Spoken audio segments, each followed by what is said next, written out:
کہ اگر فسادات کا ڈر ہو، اس کے برعکس اگر علمی طور پر ہمیں جو ہے وہ سیٹسفیکشن نہ ملے تو ہم کہیں کہ یار ان کے معاملات میں ہم خاموشی اختیار کر لیں، نہ اچھا کہیں نہ برا کہیں، مگر اہل بیت کے فضائل ہے وہ اسی طرح بیان کریں. پھر ہم علامہ کیا اگر حکم ہے؟ واقعاً کوئی شخص اتنا کنفیوز، میں تو کہتا ہوں اس کے لیے دلائل بہت واضح ہے اس بات کے لیے، ٹھیک ہے نا، لیکن بہت سارے لوگ ہوتے ہیں جو پڑھ نہیں سکتے، لکھ نہیں سکتے، اور وہ تحقیق نہیں کر سکتے، وہ ایسے ماحول میں ہوتے ہیں جہاں کو زیادہ انفارمیشن نہیں ملتی. اگر ایسی بات ہے تو بالکل بالکل، اگر اہل بیت علیہ السلام، یہ ہمارے احادیث ہیں کہ جو شخص اہل بیت علیہ السلام کے دشمنوں سے محبت نہیں کرتا لیکن ان کو برا بھی نہیں کہتا، اس لیے کہ اس کو پتہ نہیں، بیچارہ کنفیوز ہے نا، کہتا ہے کہ میں اللہ کو مانتا ہوں، رسول صلی اللہ علیہ وسلم کو مانتا ہوں، اہل بیت علیہ السلام سے محبت کرتا ہوں، پھر حلال حرام کے مسائل میں بھی اہل بیت علیہ السلام کی بات کو مانتا ہوں.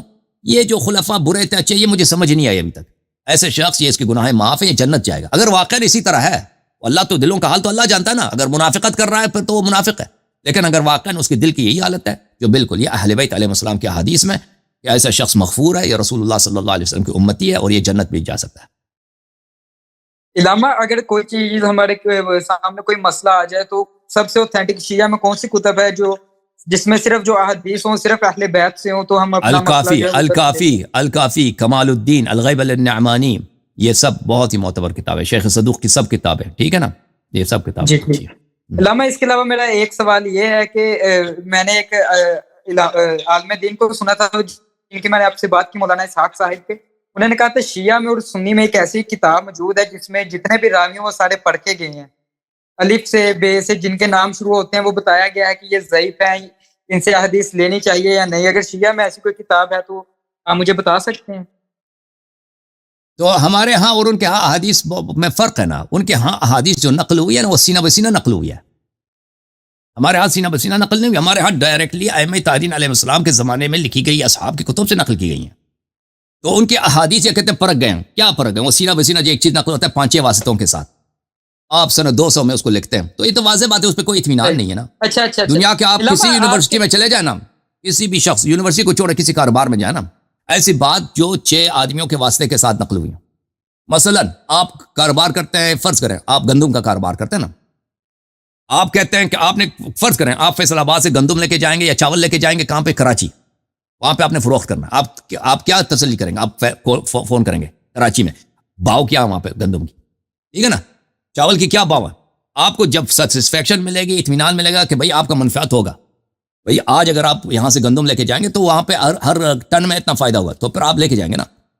اگر آپ بیٹھے ادھر 6 واسطوں کے ساتھ سنیں کہ فلانی نے فلانے سے سنا ہے، فلانے نے فلانے سے سنا ہے، فلانے نے فلانے سے سنا ہے، فلانے نے فلانے سے سنا ہے کہ کراچی میں گندم کی بھاؤ 1 ٹن، وہ تو کوئی پاگل کاروباری آدمی اس طرح کی بات پہ یقین نہیں کرے گا، کبھی بھی نہیں، کہ وہ اپنا گندم اٹھا کے اس بات پہ یقین کرے کہ میں ادھر جاؤں گا نا. وہ تو سب جانتے کہ ایسی بات پہ کوئی اعتبار ہے ہی نہیں.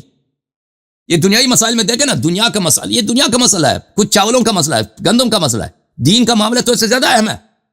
ان کا جو طریقہ جو کہتا ہے ہم نے پرکھا ہوا ہے، یہ پہلی بات یہ ہے کہ بخاری مسلم میں کہ سب رجال پرکے ہوئے نہیں ہیں، یہ بات غلط ہے. ہوتے بھی ہے نا، ان کا طریقہ کار ہی غلط ہے کہ وہ ایک آدمی نے سنا ہے، اس کے بعد 20 سال بعد اس نے دوسرے کو سنا ہے، اس نے پھر دوسرے نے 20 سال بعد تیسرے کو سنا ہے، تیسرے نے 20 سال بعد چوتھے کو سنا. یہ اس بات پہ کوئی یقین نہیں کرتا.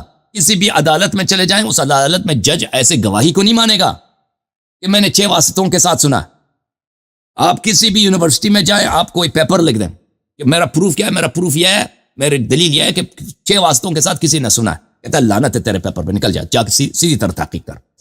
کوئی کاروباری شخص ہو، گندم کے چاول یا گاڑیوں کا اس طرح کے انفارمیشن پہ وہ اگر وہ اعتبار کرے، اگلا دن کیا ہوگا، اس کا اگلا دن اس کا سارا کاروبار جو ہے نا 1 سال میں اس کے کروڑ پتی پہ پیسے نکل جائیں گے، ختم ہو جائے گا.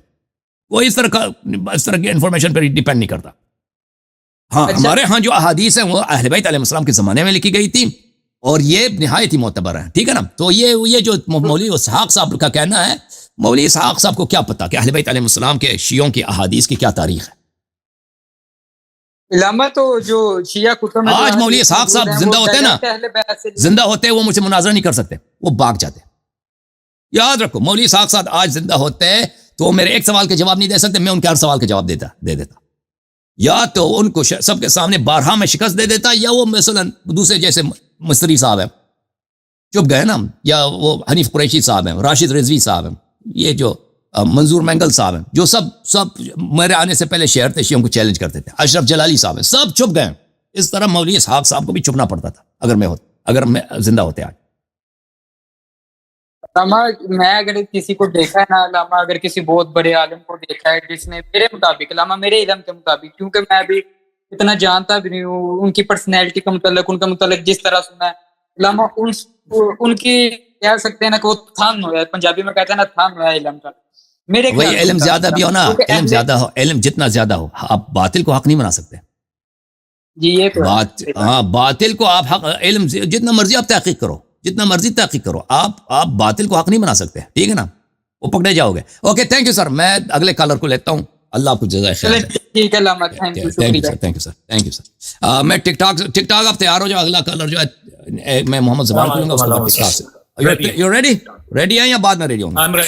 ارشد بھائی اپنے مائک کو لے بات کرے، کیمرہ آن ہے. ارشد بھائی چلے.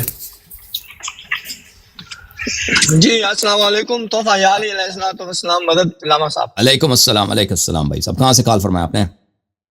جی میں جرمنی سے گزارش کر رہا ہوں اور آپ کے لیے دعا گو ہوں کہ مولا متقیان جو ہے آپ کو صحت والی اور لمبی طویل عمر عطا فرمائے. علامہ صاحب میں نے ابھی آپ نے فرمایا، سب سے پہلے تو ہم آپ کے ممنون ہیں اور مشکور ہیں کہ آپ ہمیں ہماری رہنمائی فرماتے ہیں، اور اس لحاظ سے جو ہے ہماری ایک لحاظ سے آپ ہماری تربیت بھی کرتے ہیں، جس کے لیے میں آپ نے تہ دل سے گہرائیوں سے آپ کا شکر. اوکے جناب. دوسرا چلیں جی، آپ سے شکریہ ادا کر رہا ہے، اس کو گالی نہیں دے رہا. ٹھیک ہے نا بھائی، صحیح ہے نا؟ جی الحمدللہ. میں بھی مولا متقیان ہم آپ کے نوکر ہیں. نوکر کو اگر آپ گالی بھی دیتے ہیں نا، نوکر شکوہ نہیں کر سکتا. نہیں، آپ ہمارے سر کے تاج ہیں، آپ ہماری بزرگ ہیں، آپ عظیم ہیں، آپ عزیز ہیں. حکم کریں. میں آپ سے گزارش یہ کرنا چاہ رہا تھا کہ میں نے البلاغ المبین میں یہ پڑھا تھا کہ رسول کریم تاج عالم دینا خاتم المرسلین محمد مصطفیٰ صلی اللہ علیہ وآلہ وسلم جب آپ 6 ماہ کے تھے تو 6 ماہ کی عمر میں آپ کی والدہ ماجدہ سیدہ آمنہ سلام اللہ علیہا آپ نے اس دنیا فانی سے رحلت فرمائی. تو اس کے بعد جو ہے وہ آپ جو تھے 7 ماہ کی عمر میں آپ نارمل غذات عمل فرماتے تھے، اور 9 ماہ کی عمر میں آپ باقاعدہ گفتگو فرماتے تھے. تو جیسے ابھی آغا جان آپ نے فرمایا کہ وہ 5 یا 5.5 سال تک محترمہ حلیمہ سعدیہ آپ نے ان کی صلی اللہ تعالیٰ علیہ وآلہ وسلم کی خدمت کی.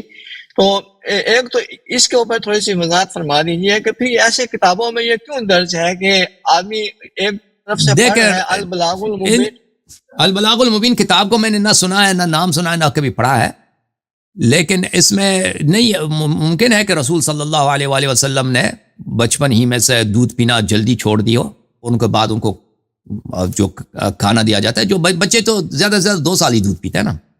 2 سال سے پہلے بھی بچے جو ہے وہ سخت کھانا کھا سکتے ہیں. اکثر بچے 6 مہینے 8 مہینے 9 مہینے 1 سال میں دودھ بھی پیتے ہیں، اور کچھ اس کے ساتھ چاول وغیرہ نرم چیزیں بھی کھا لیتے ہیں. تو اگر یہ ہوا ہو تو یہ کوئی اس سے باطل نہیں ہوتی کہ جناب حلیمہ نے ان کی خدمت کی ہے کچھ سال تک. ٹھیک ہے نا.